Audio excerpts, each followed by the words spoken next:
Epstein, and then upon my return, concern. So again, I thank you very much. We'll be resourced. Thank you. Thank you. I don't blame you.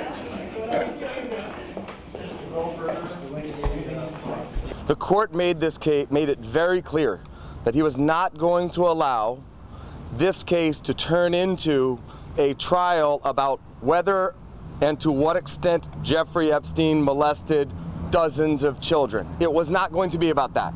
It was only going to be on Jeffrey Epstein's assault on me, where he made allegations that I had made up certain of those allegations. The lawsuit had claimed that Edwards was doing improper representation and all this, and Edwards claimed back at Epstein, no, what you're doing is malicious, you're trying to ruin my reputation and kind of deflect the case.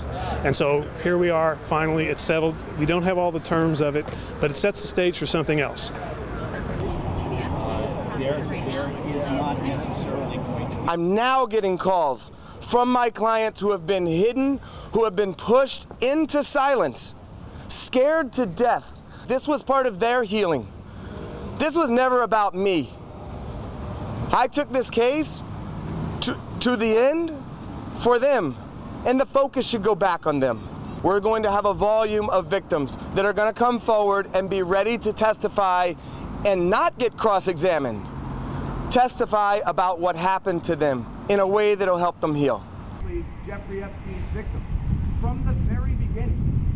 It would take a fool not to recognize that he faces extremely serious jeopardy at this point. He faces the distinct possibility that his sweetheart plea bargain can get set aside and that he and others will face federal criminal prosecution. Apparently an effort is being made in Congress to open an investigation with regard to the circumstances of how this plea bargain could possibly have been entered into. I've practiced law for over 45 years. The first 5 of those years were spent as a criminal prosecutor. I have never seen, I have never heard of a plea bargain in which not only the prospective defendant, but the defendant's named and unnamed co-conspirators were granted blanket immunity for unnamed crimes. There's a federal case also pending here in West Palm Beach involving Epstein and the secret agreement that the federal government reached with him not to prosecute him federally if he would plead guilty to a couple of state charges. He did 13 months in jail. He's a sex offender registered, but he could have gone to prison for life if he had been prosecuted federally.